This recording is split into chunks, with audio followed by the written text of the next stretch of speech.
My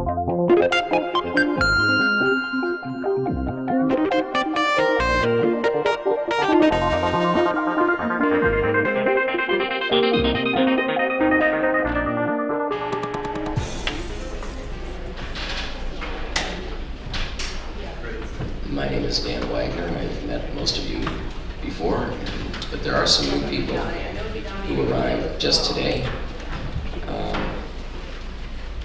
You are at day 2 of MOOCs for D. So glad you could be here, and if you were here yesterday, you'll know that it was a very intense day, and that if you feel tired and exhausted like me, it's because you were really invested yesterday in a very full set of proceedings. Well, today we have another full day of proceedings, and you all have the program. This first session is a session we've been planning for quite some time. It's called the MOOCs Challenge. And the idea of this echoes a little bit of what was said yesterday, whether this was a conference called MOOCs for D or MOOCs for D with a question mark after it. And that is, do we really know what we're talking about? Do we agree what we're talking about? What ultimately are the challenges, not just singular, of MOOCs and for and by developing countries? So that is what this panel is about. We had originally 4 speakers, but you can see we have 3. And that's because Vijay Kumar emailed late yesterday that he'd come down with the flu and cannot be here today. He's from MIT and well known in the area. So without Vijay, we have 3 speakers, and we'll keep to the order as they are in the program. We have Stephen Downs. I'm sorry, 1 second.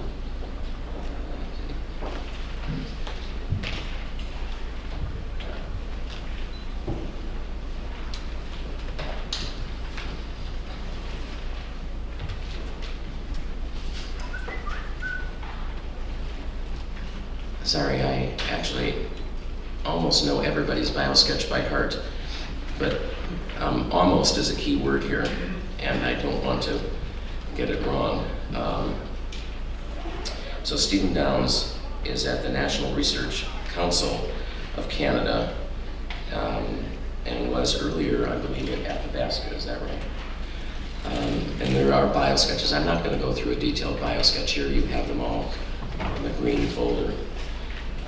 Our second speaker is Varghese, who's currently at the National University for Educational Planning and Administration in New Delhi, India, and previously at the International Institute for Educational Planning at UNESCO in Paris.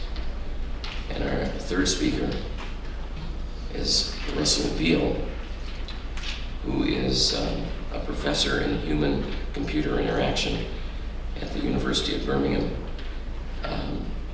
And we chose these panelists because our expectation is that they would come in from very different directions. And I'm hoping that that will be the case. I will come in and say more as moderator after the 3 presentations. We'll go with the 3 presentations in order, then open it up for questions. I'm going to reserve the first question for myself. I have one prepared, and then we'll take it from there. So the first speaker is Stephen Downs. And Stephen, you want to come up here?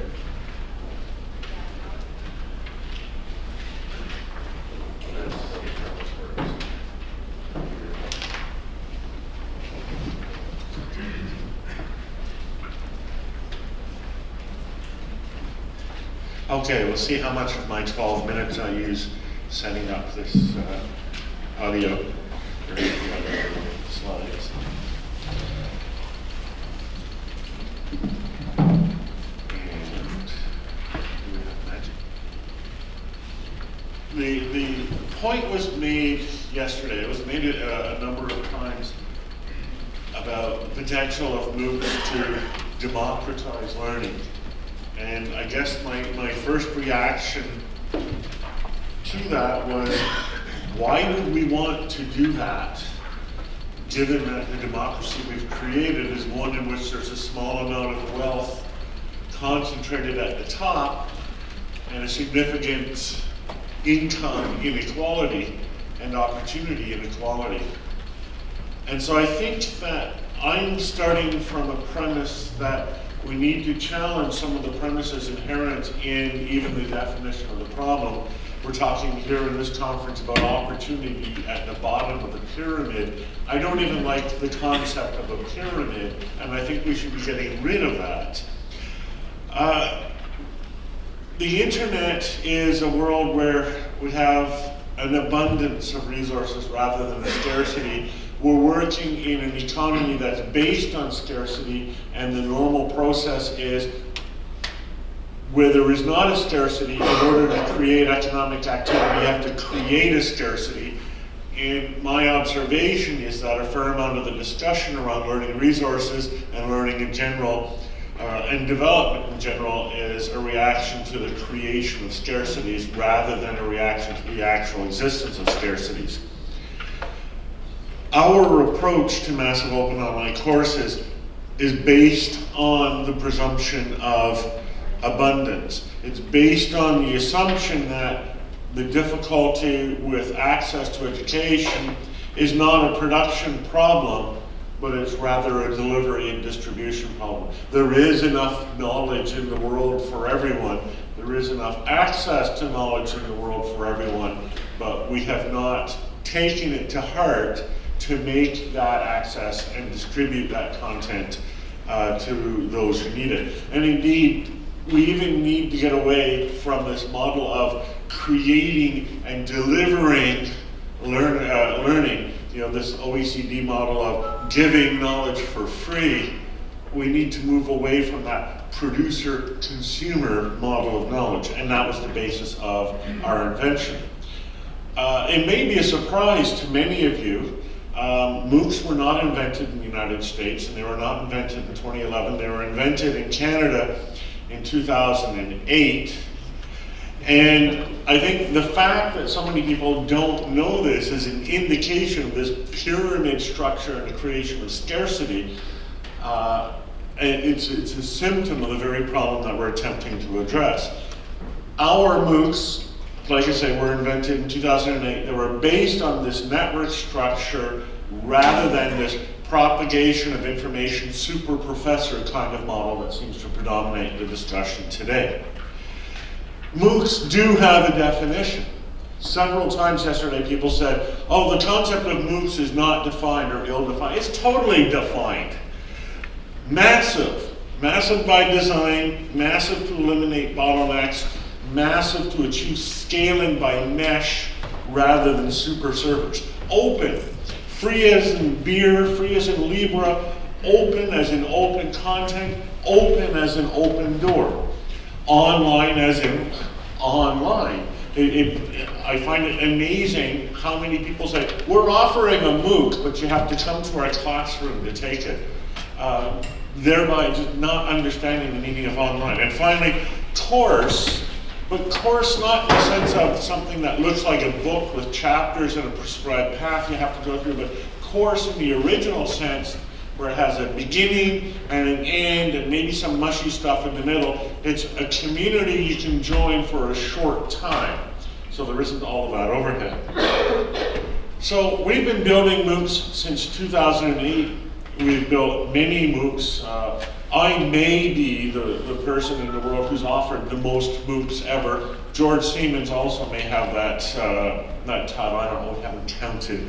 Our first MOOC was called Connectivism and Connective Knowledge, and we expected to attract 22 students. We attracted 2,300 students, and the reason why we were able to make it work was because of the design of the course, not because we had the money to pay for massive supercomputer networks.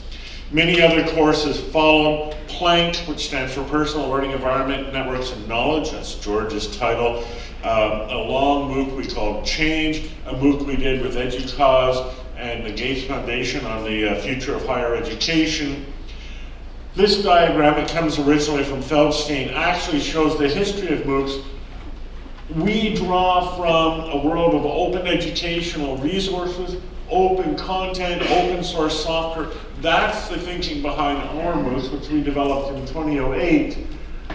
The other MOOCs start up in 2011 and are based very much in a traditional lecture-based, institutional-based model.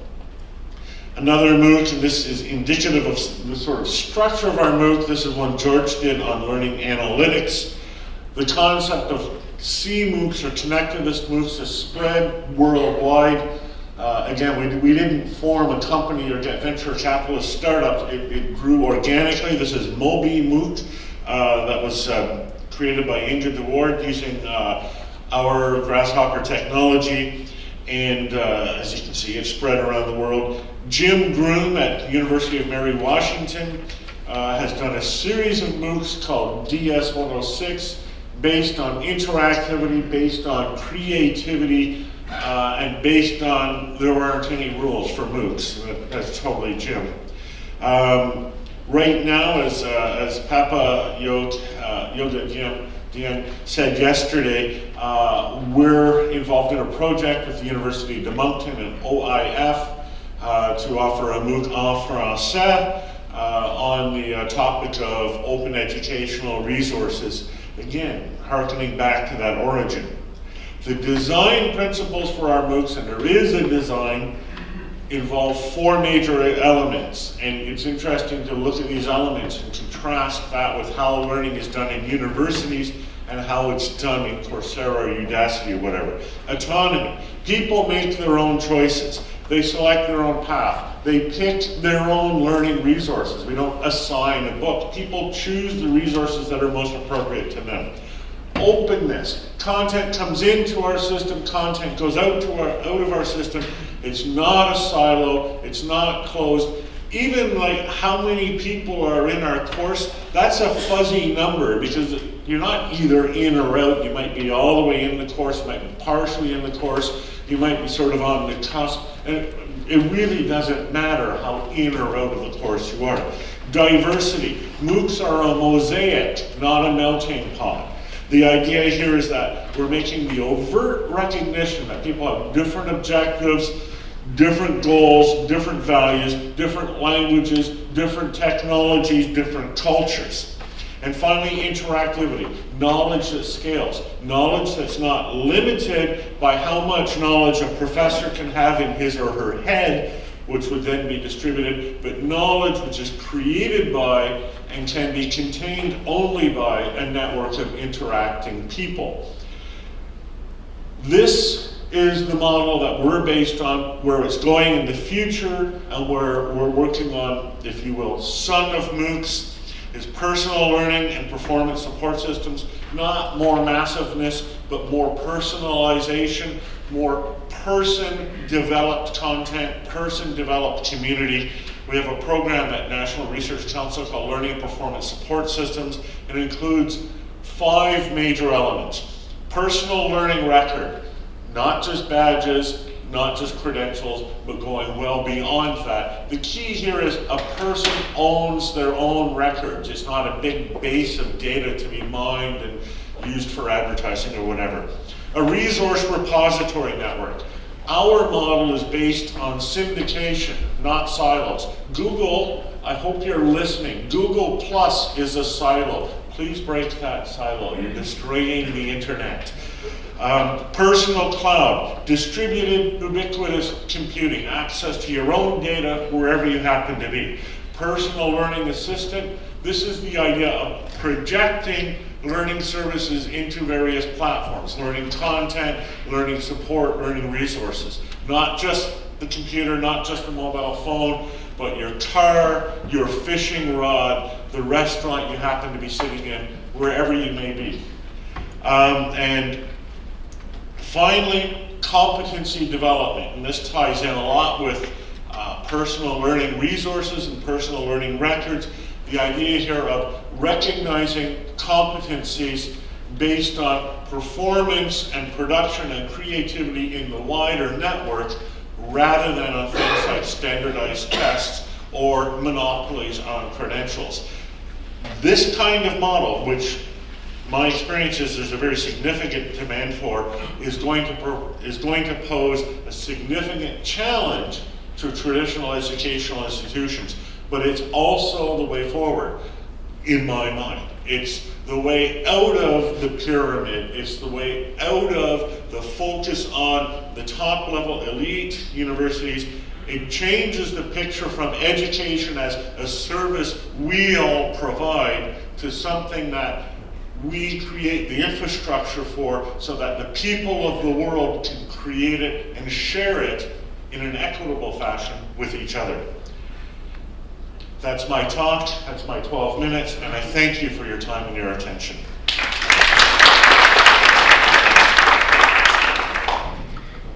Good morning, friends. Thank you, Dan. I'm very happy to be in Dan's kingdom. Thank you very much for this invitation and giving me an opportunity to interact with the galaxy of intellectuals from different parts of the world. Friends, what I'll try to do, I'm neither a technologist nor am I somebody who has developed any MOOCs programs. I'm certainly an educationist and more specifically an educational planner. Therefore, I look at the effect of MOOCs in spreading higher education in the developing countries. I think the first point that I'd like to make is on higher education. I think this century has seen the highest or the largest expansion of the system. Around 77 million students added to the system within a period of 10 years. And perhaps that is the largest expansion that has ever taken place. And what is more important is that this expansion did not rely on public resources alone. This is in contrast to the developments that you have seen in the earlier periods where development of higher education was more or less centered around the public resources. So it shows a ability and willingness to pay for higher education by the households, because people feel that higher education is something good, not only the government but also the households. Unfortunately, the disparities between the developing countries and developed countries is widening in terms of gross enrollment ratios. When you have gross enrollment ratios above 80% in countries such as USA, you have 6% as the average for sub-Saharan Africa, and it remains in single digit in the South Asian countries except in 1 or 2 countries, which means that this disparity is not only existing, it is also widening over a period of time. In other words, what you are talking about is that while the developed countries, I have used the term OECD countries, are talking about universalizing higher education, the higher education development in the least developed countries is still in a stage of elite stage of development, not even reached a stage of massification. So therefore the question, and moreover, in these countries, since thanks to the EFA programs and many other activities, what one finds is that there is an expansion of the school system and there is a tremendous pressure on the higher education system to expand. And the social demand for higher education outstrips the brick and mortar system of higher education, the facilities that can be provided by this system or by the traditional ODL. So the question that I am asking is more the answer. I think if you look at MOOCs and its spread over a limited period of time, what one finds is that its potential is tremendous. And I find that in terms of expansion of higher education, one may find that if MOOCs can be utilized in the least developed regions, that will move towards more equitous distribution of higher education facilities in the globe. And what one finds is also that India, with an enrollment of 0.25 million students, account for the largest non-US enrollment in Coursera. There is a feeling that it is also mostly an American-centered or developed country-centered phenomenon, MOOCs, but that is not true. It is spreading slowly but steadily to the developing countries. There are also efforts like in China, I have mentioned about the university which is ranked first among the BRICS, created a consortium of leading universities to offer MOOCs in Mandarin.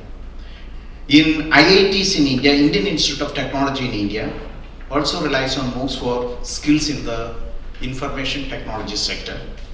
The University Grants Commission in India formed a high-level committee to develop norms to offer, to guide and to monitor MOOCs in the universities. I think the potential, at least in India, is that it is estimated that there will be 330 millions in India will have internet connectivity by 2050. This is an enormous potential for MOOCs. What does that mean? Of course, as of today in the developing countries, technological infrastructure constraints spread of MOOCs, which was mentioned by many speakers yesterday. I will not get into the details. The second element that I would like to highlight is the language constraints. It is, many of the courses are in English, and therefore those people who are now remaining unserved by the higher education are also the people who are more deprived than those who are inside the system. Therefore, it becomes more difficult and language becomes a constraining factor. And secondly, there is no pedagogical support that is extended to MOOC courses. And there is no mechanism or guidelines to grant credits to those who opt for MOOCs. And you will also find that if you look at an analysis of those who benefit, I try to have based on the different reports, find that in India, most of the MOOC students are young, male and educated, living in urban areas. This is the profile of the large majority of the students. Nearly 80% of those students who are enrolled in MOOC courses already hold a university degree. So it is not the first degree that MOOCs is spreading to different areas. Good English proficiency, as I mentioned, many of them are fully employed, full employment. That means they are employed, they are not remaining unemployed graduates looking for jobs. And they are not necessarily looking for a degree. But unfortunately, when we are talking about expansion of higher education, this is not the clientele that we are looking for in the developing countries. So I just want to see this disconnect while romanticizing the positive advantages of MOOCs. When looking from a developing countries point of view, there is a disconnect between who needs higher education in these countries and who gets higher education through MOOCs. I just want to highlight this. Therefore, I feel that MOOCs serves the privileged students, privileged in two counts. One is educationally advantaged. This is also the issue when you have admission tests and many other things that we conduct in the brick and mortar system. They favor educationally advantaged students. Brick, through its social selection process, also contributes to the same process of selection through the language, through the internet connectivity, etc. They are also always contributing to attracting more of the elite sections. Not at a reliable mode to increase and expand access to higher education. Therefore, one of my concern is that if you take into account the real situations of the developing countries, I will tend to argue that MOOCs is not a reliable mechanism to expand access to higher education to those people who are deprived of higher educational opportunities. You will find that MOOCs is becoming popular in some countries, like in India, because private institutions and commercial interests drive MOOCs. I'm not saying that MOOCs is taking the money, but what happens is that a foreign degree has a premium, whether it is through MOOCs or through education hubs or through a degree from an institution abroad. And MOOCs courses do help the private institutions to give a feeling of credibility which they would not have got otherwise. And this helps them to levy more fees and commercialize the sector in a much better way. So this is one of the reasons why in many places you find that MOOC courses are certainly preferred, or MOOC courses are more popularized by these institutions.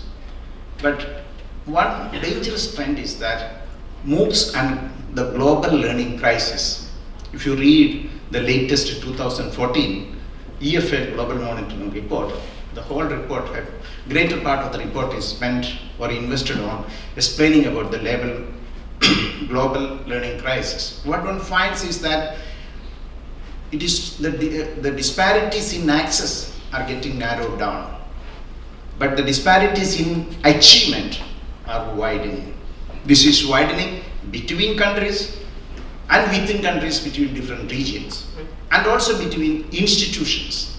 And this global learning crisis, as I mentioned earlier, since in the present context, MOOCs is contributing more to the elite groups as a supplementary learning, as a complementary learning, I feel that MOOCs in the present juncture contributes to accentuating, widening the inequalities in learner achievements in the scores, both at the school level, especially at the higher education level. So therefore, one needs to be a little more careful when one is talking about MOOCs and its impact. Friends, what do I say? I feel that if we want to talk about equality, if we want to talk about moving towards an equal society, one has to talk about democratizing higher education through MOOCs, democratizing achievements in education, and MOOCs should become one of the convenient tools. How do we make that? I think my feeling, my concluding parting statement is that it should be through partnering with the existing institutions of higher education that MOOCs can enter in a big way in the traditional traditional systems and in the developing countries. Perhaps the enrollments can be expanded in the existing institutions rather than treating this as an standalone, independent, parallel activity and mode of transaction. Thank you.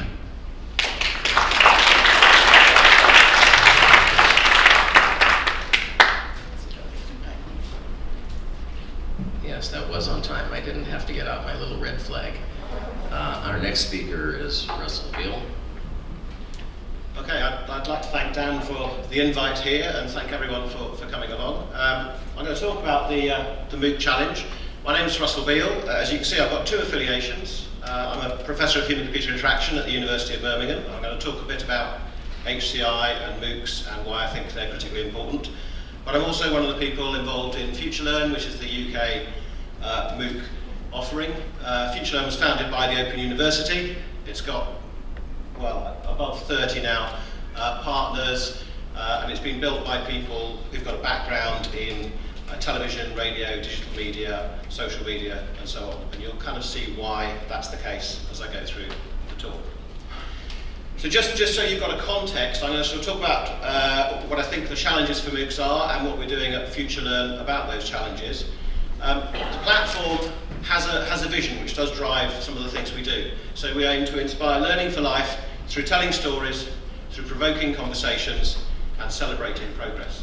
And all those are key issues in our philosophy when we're dealing with MOOCs. I think one of the key things, the sort of quote by Thomas Friedman is really important. Nothing has more potential than MOOCs to lift more people out of poverty by providing them an affordable education to get a job or improve the job they have. But the most important bit of this quote is that nothing has more potential to unlock 1 million more brains to solve the world's biggest problems. And we are facing a lot of big problems, and we do need a lot of new perspectives and a lot of new input on that.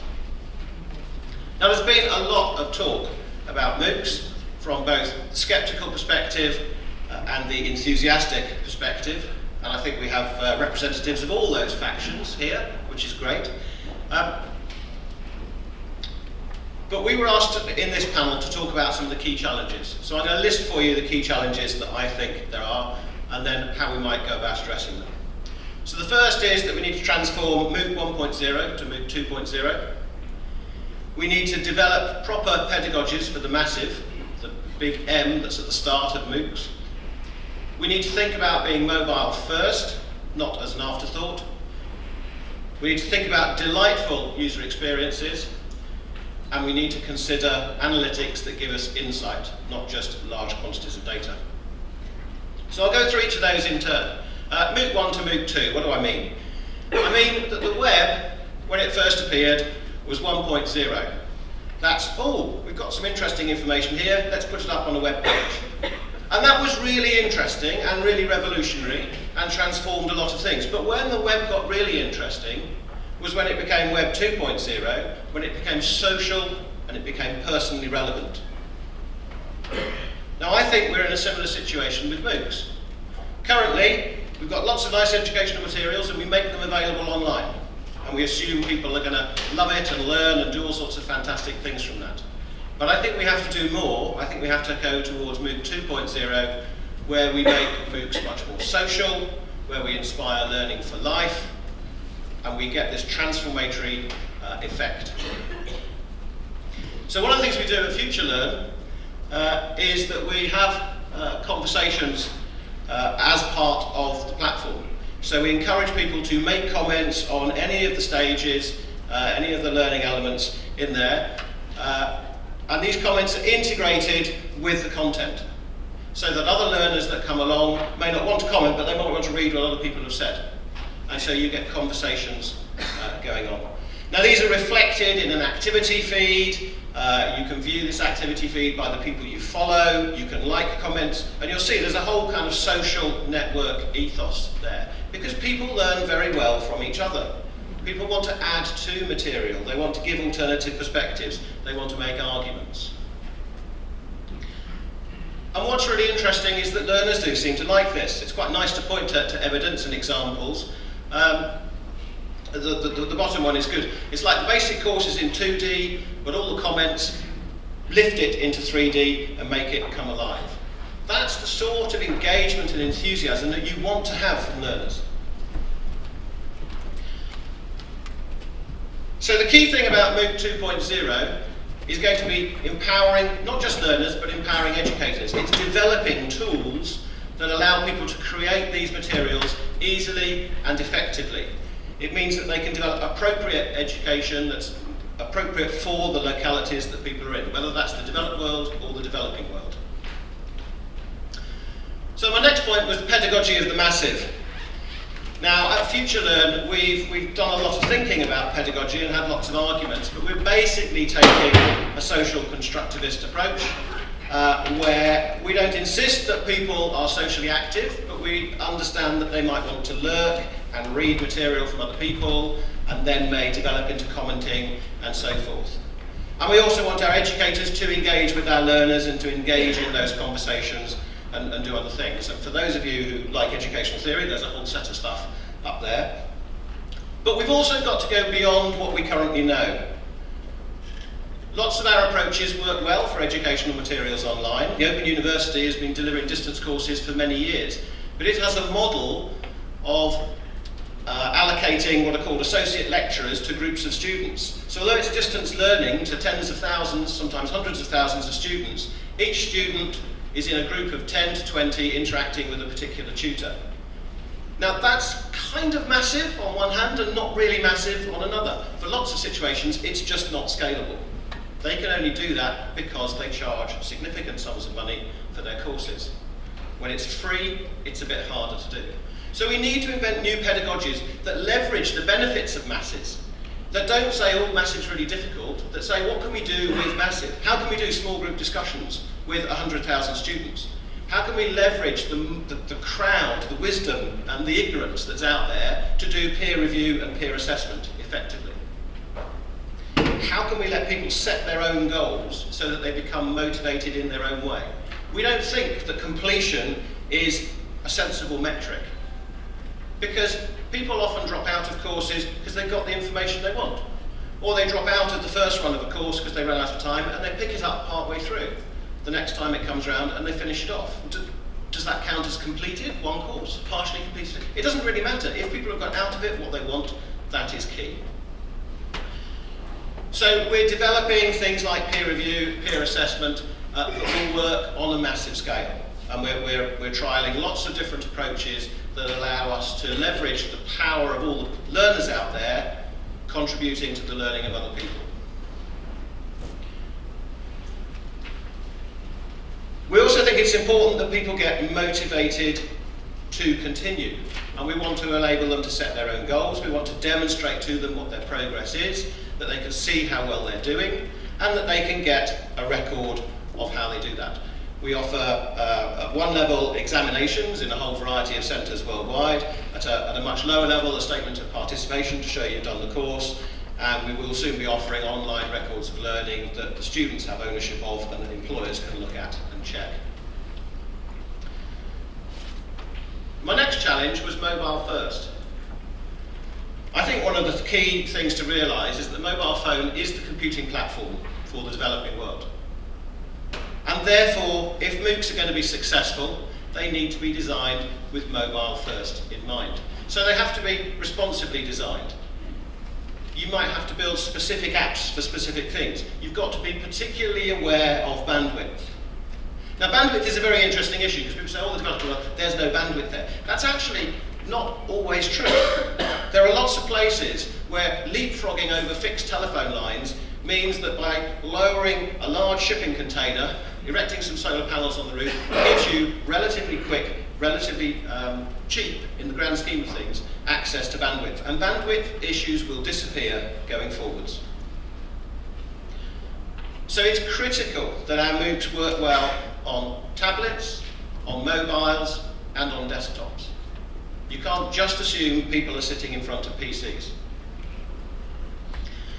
Now, the next bit I'm going to talk about is delightful user experience.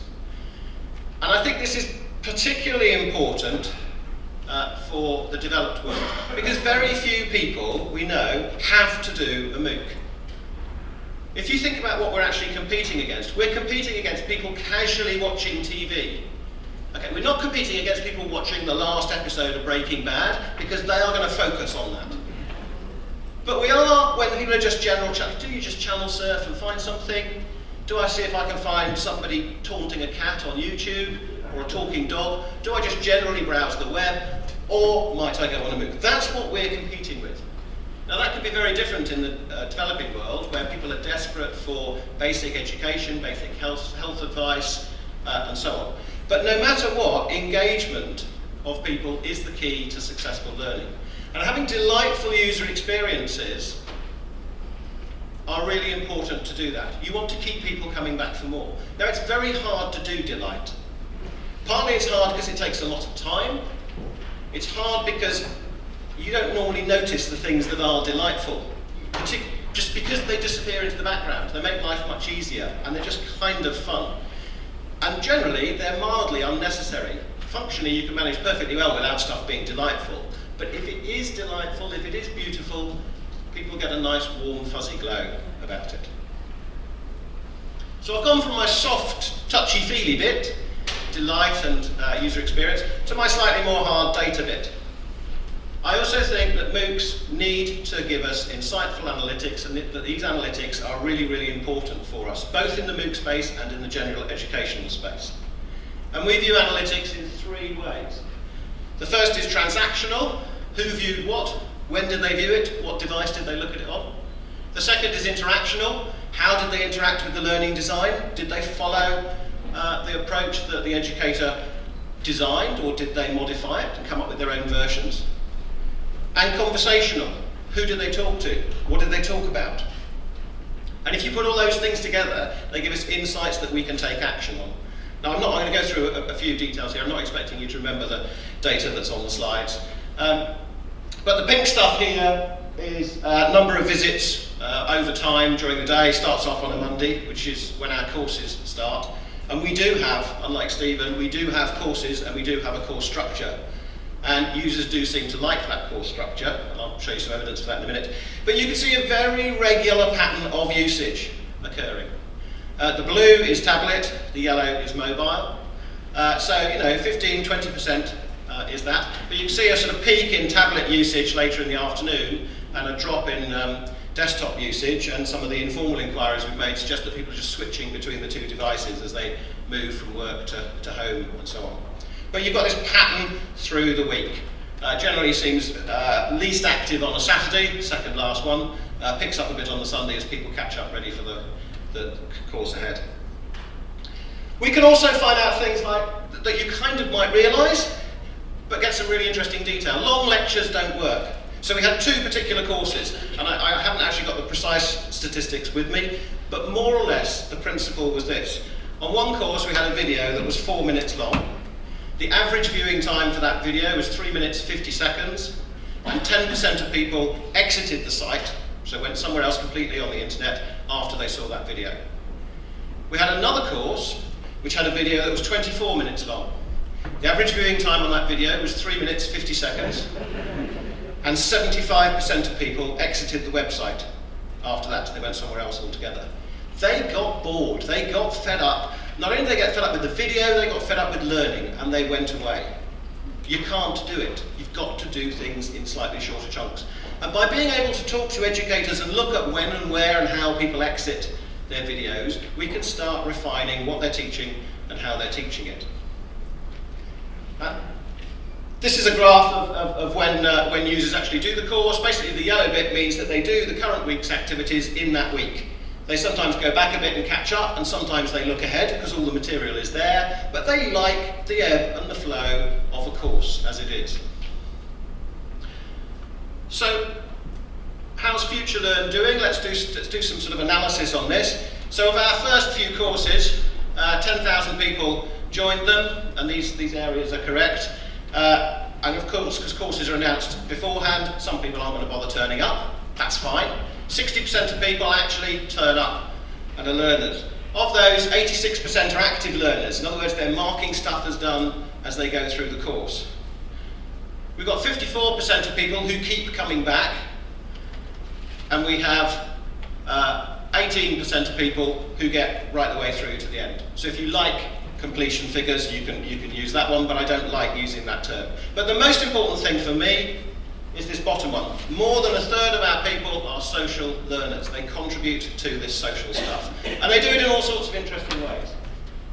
On my slide here, I've got purple and blue. You've got blue and blue, which makes it slightly harder to see. But essentially, in this one, there should be a red cluster of dots in the middle, and those are the educators having lots of conversations with the learners. And that course is very educator-centric. On the other one, there are practically no other dots. The learners are all talking to each other, and we can do analysis to understand these things. We can also understand the learning design. So, I'll just try to explain this. There's a series of steps on the right-hand side here, and the idea was that you would read a passage of Hamlet, you would think through a question that was posed by the educator, you would write a response, you would then get it assessed by one of your peers, and then you would have a discussion about what you'd both learned from that, and there was a general reflection at the end. We found that 20% of people did their writing, their piece of work, after they read the discussions of everybody else. So they were not really engaging with it to start with, or they were trying to see what other people were doing and trying to understand that, and then going back and participating themselves. That's a good thing. And so you might encourage people to do that, or you might say, the educator might say, no, I really want them to think for themselves first before they have a discussion, in which case you break up the learning design and you reorganise it. There's more than 190 countries represented on FutureLearn. They come from all over the world. We launched last October, November. We've got more than more than 250,000 registered learners, each of whom signed up for at least 2 courses. And in general, the feedback's good. 94% of people would recommend FutureLearn to other people. They like the fact that it works on mobile things. And our core principles are what we think are attracting learners worldwide. And I'll just finish with 2 or 3 quotes. We had a course which was called Improve Your Dental Photography. Not designed for the massive, really. It's a niche course, but it was picked up by a guy in Paraguay who talks a lot about how it's going to benefit him and his community, and he sends this through the feedback stuff. We've got Somesh who's talking about how nice it is to engage with people from other parts of the world. And we've got people from Ghana saying it's just lovely and we wish you all the best and hope you carry on forever. And it's so nice getting that sort of feedback from people, because you can see that you're actually impacting them and they're appreciating what you're doing. Thank you very much.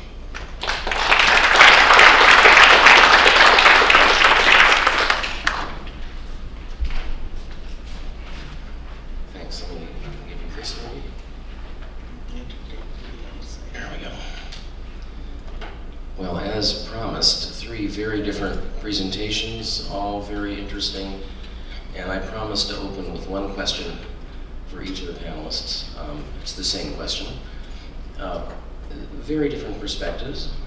The conference is, of course, MOOCs for D, potential at the bottom of the pyramid. So when we were planning this conference, part of it was our own questioning amongst ourselves, the organizers. Are MOOCs all an upside, or are they all a downside? I mean, so my question to each of the panelists, very briefly, 20-second response, maybe 30-second if needed. And I'll start with you, Stephen. Give a sense of both an upside and a downside from your perspective of MOOCs. I realize we have different definitions going on, but you first, and then Varghese, and then Russell.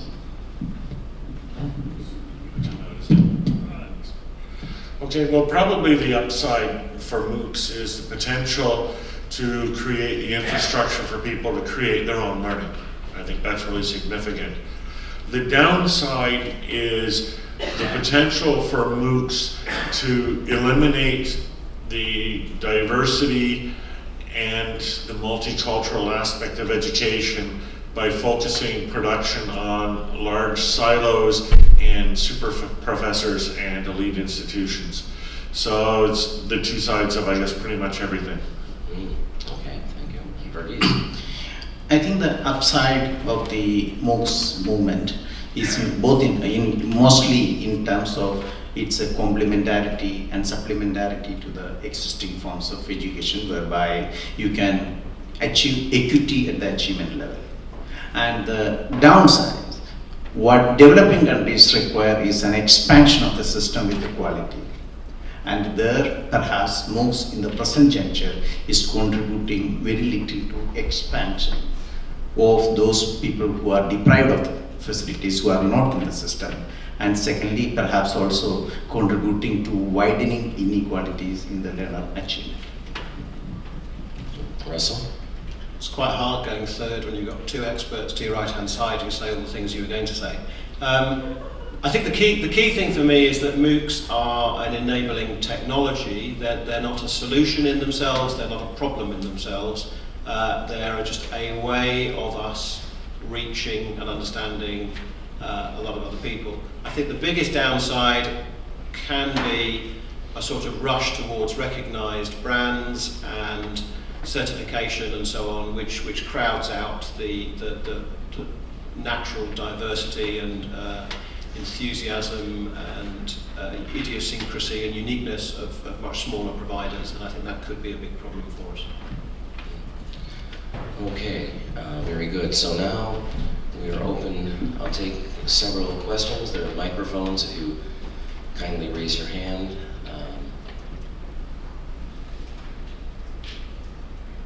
There's one here, over here. Rory McGrail at the Basque University, Canada. I'd like to just suggest to you that we could have both. That we could have these massive, big courses with the super professors and everything, and we can have MOOCs with diversity as well. And I don't think that they're mutually inclusive. And in fact, my belief is by having these massive courses, it might free up a lot of teachers in order to be more interactive and diverse and promote diversity. I don't believe that it's an either-or situation. Can I follow up with you, Rory? Just a quick, Rory, let me ask you a question. What do you think is happening? Good. You use the word, I think something can be. I'm always dubious of that word. What do you think is? Well, I think it is happening now. We're in that there's this fear that if the big board get going, that it'll drive everybody out, and I don't believe that. Nor do I believe that if we have a huge diversity of MOOCs, that the big board won't be in as well. Okay, there's a question over here. I might add that my sense is from the so-called big boys, of which Penn is a part of, that we think that by investing and going headlong, we are trying to grab market share. But anyway, we'll see what others say. So Laura Horn from RTI International, and this is a question for Russell Beale. As a person who appreciates data, I'm just wondering about your users. So are they also young, male, highly educated, and have advanced degrees? And they're participating in lifelong learning, which I appreciate, but isn't in fact at the top of the pyramid. I guess there's two answers to that, yes and no. So you're right that the majority of our users are, they're about in the 25 to 40 age bracket. It's actually equally split male-female, predominantly from Europe, but far-flung.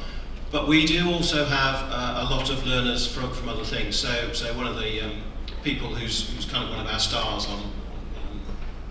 in some of the discussions we have is a guy called Norman, who has rediscovered learning, age 98, and is engaged in good brain, bad brain, and kitchen chemistry, as far as I know at the moment, and is doing very well. And then we've got people like Pablo, who was from Uruguay, talking about the dentistry. So yes, we are hitting very much the top of the pyramid, but we're starting to reach further down, and we've got a number of initiatives and ideas as to how to extend it further.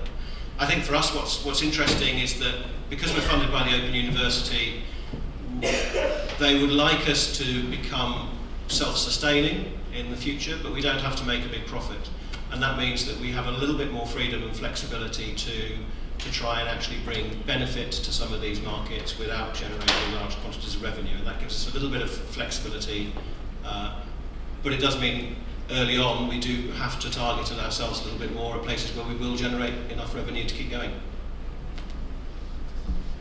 I don't see a hand. Well, there's a hand going up there, but I'm going to ask, I see two hands. Let me ask a question myself while we're getting set with that. If you had to, if your money stopped, except for reaching the bottom of the pyramid, what would each of you recommend? That is to say, you are no longer in business unless you focused on reducing the gap, as Varghese was saying.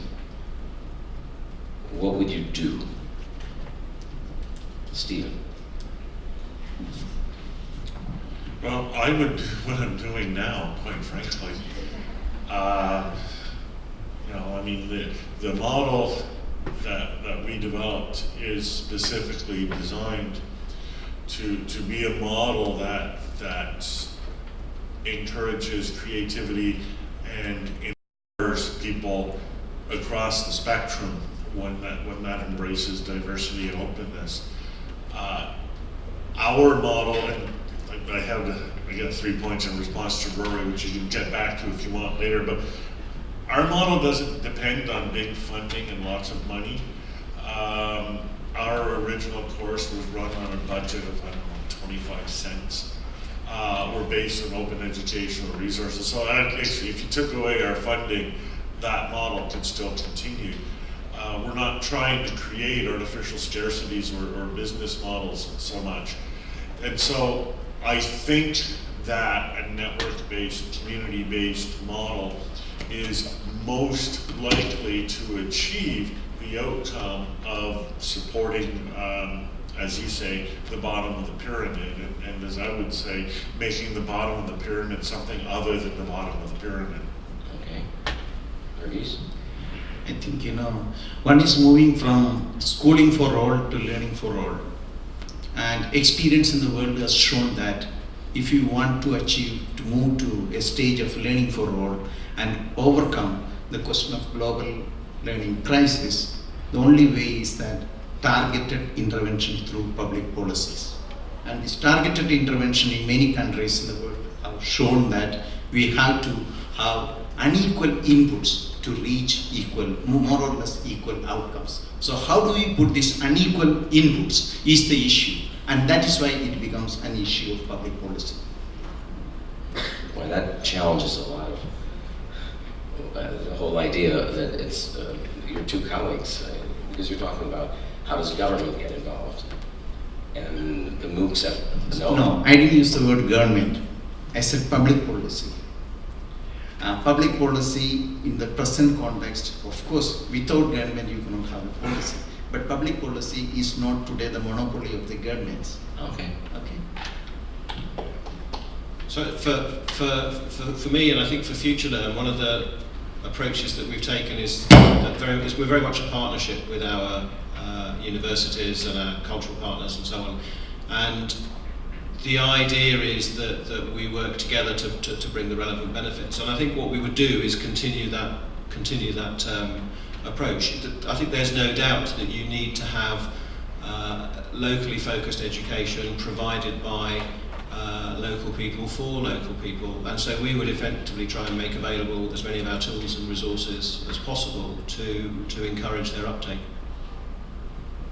Would you go back to your colleagues at FutureLearn and say that you went to this conference and we better get our act together so that we can respond to the bottom of the pyramid? Just say yes. In the 2 or 3 weeks before I came here, I've had large numbers of meetings with people where I've been saying to them, let's assume someone comes up to me and says, that sounds good, can we use your platform? What can I reply? And the response has changed quite dramatically over time, so we're already having those conversations. Okay. There were a couple of questions out here. Yes, please. Identify yourself and the question. My name is Ming Padi. I'm from East China Normal University. I think I would like to echo what you have already discussed a little bit and my comments on the other things. And I believe that MOOCs potentially close the gap between the developed country and the middle class and above in developing country in terms of knowledge dissemination, but actually it may enlarge the gap within developing countries, because many social classes at the bottom do not have the kind of access to internet and do not have much time in learning and do not have much resources to help them to learn. So I think that the impact of MOOCs revolution for development could be two sides. Now, turn to the kind of comments and the question I want to ask. It is, I really think MOOCs is not going to be like just allow the super professors to do the business. And actually, I think it will really open the door for personalized teachers to get into the market. Eventually, I think that the MOOCs, as we understand it today, like something called the MOOCs 1.0, 1.0, will eventually reduce to be e-books. We all know that e-books are not just use text. It can be visualized. You have various short clips of videos we call MOOCs today. Okay, but actually it can be e-books. So by the end, MOOCs will be combined with local professors. Then innovation will happen locally. So individualized learning will happen over there. So MOOCs will eventually combine with human face-to-face interactions, not just online. Okay, there was another question. We'll take several questions here. You'll have another chance. Yeah, sure. Identify yourself, please. Sure. Hello, friends. I'm Rebecca Stokel from Education Development Center in Boston. I want to acknowledge that a common theme we've heard from the panel and in the day preceding is an acknowledgement and a celebration of a paradigm shift from effectively knowledge transfer to knowledge exchange.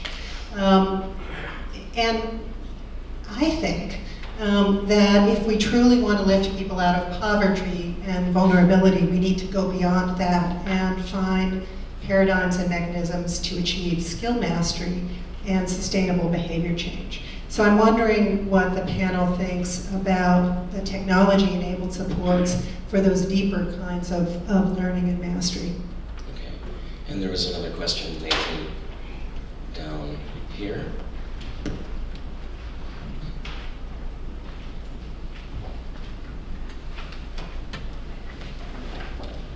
Yes, thank you. I want to share an observation and then a question to the panel.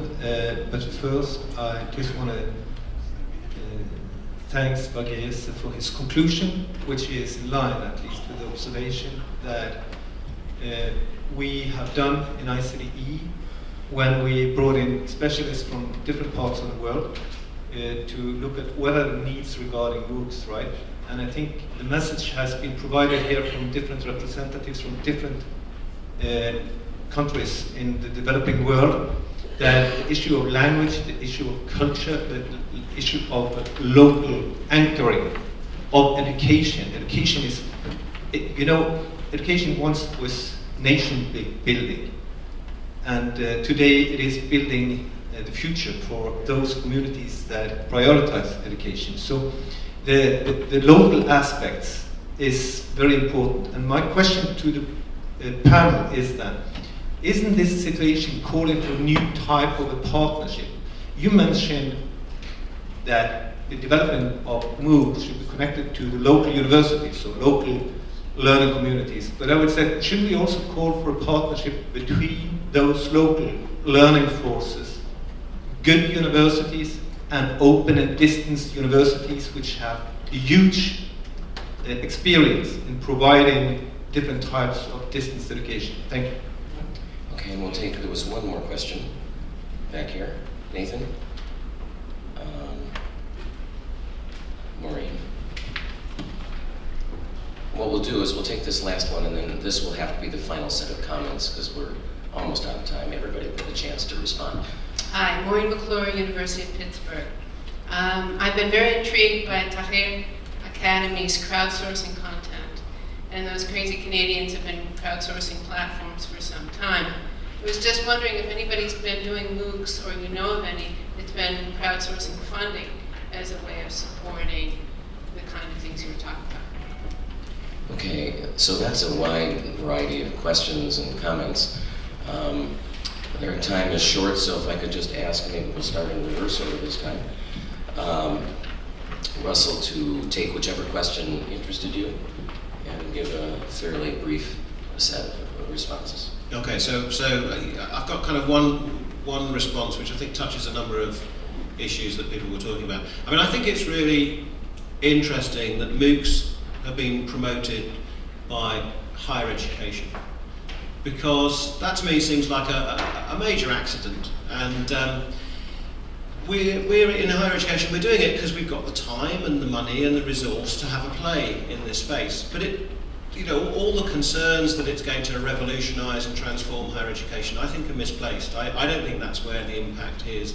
I think the impact is much more in the adult education, in further education, in the skills-based approaches to things, all the way down through to primary stuff. And at the moment, the people building courses and disseminating them for the millions are not the people where we're actually going to get the main impact from. So we do need to move down through the different levels of education and out into the communities so that we get this sort of complex web of materials. It's not that much use to see some superstar professor from a leading university talking to you about some obscure bit of quantum mechanics if what you're really after are basic bits of education. And in some ways a disservice, because the people who will benefit from that will then up and leave their communities behind, and we don't want to do that. So I think as we sort of slowly disseminate things down and outwards, we'll see quite a big effect of things then.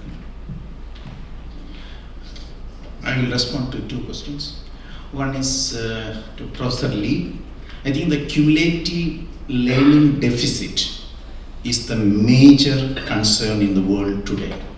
96% of the students at the primary level in the developed countries while pick up basic skills. 240 million children in the developing world do not pick up the basic skills. And this has a cumulative effect in terms of learning deficit.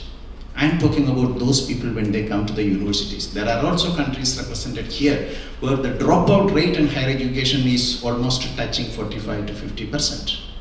These are the people where MOOCs cannot touch.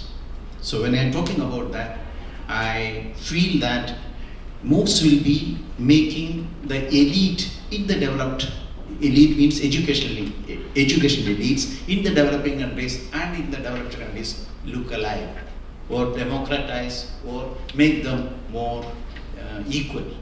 But at the same time, between countries and within countries, these inequalities in terms of learning will be widening. Second is that I agree with the friend who said that, partnership. Yes, partnership not only with the distance learning mechanism, but also the institutionalized ways of promoting education today. And that is one of the points that I was going to emphasize. Thank you. Okay,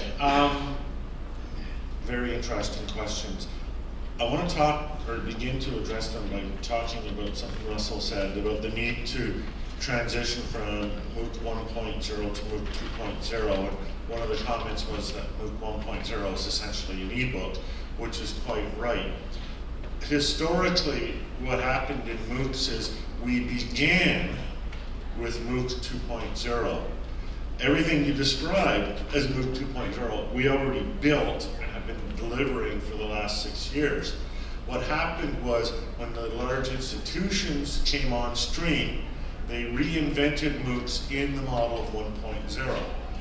And then, even more to the point, the discussion became one where that is what MOOCs were. There was no history.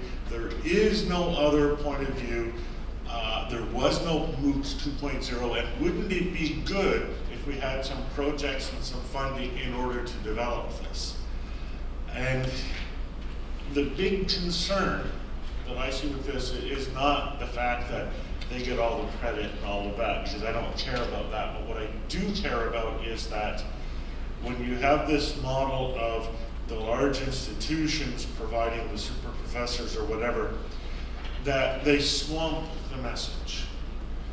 And this is what creates the inequality of developing worlds that you're talking about.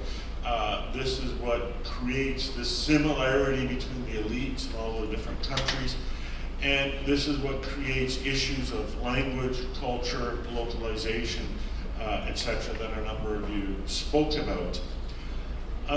It's interesting because if we have the perspective that MOOCs are the things that these big institutions are producing, it even goes to the point of distorting our data and our analytics. Again, Russell gave us a bunch of data and a bunch of analytics, but all from the perspective of future learn users.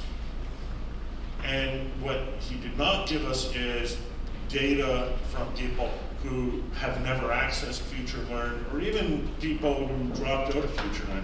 He reports a 90% success rate, or 90% I would recommend this. Well, yeah, the people who are still in Future Learn would probably recommend it, but what would the people who weren't in Future Learn say?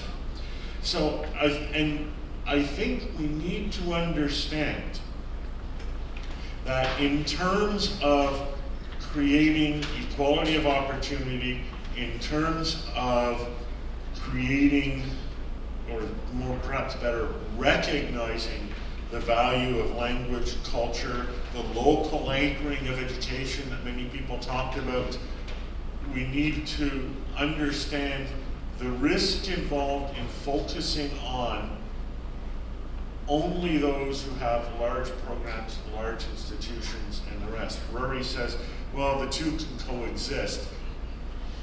But that may be true, but the large ones don't want to coexist with the small ones.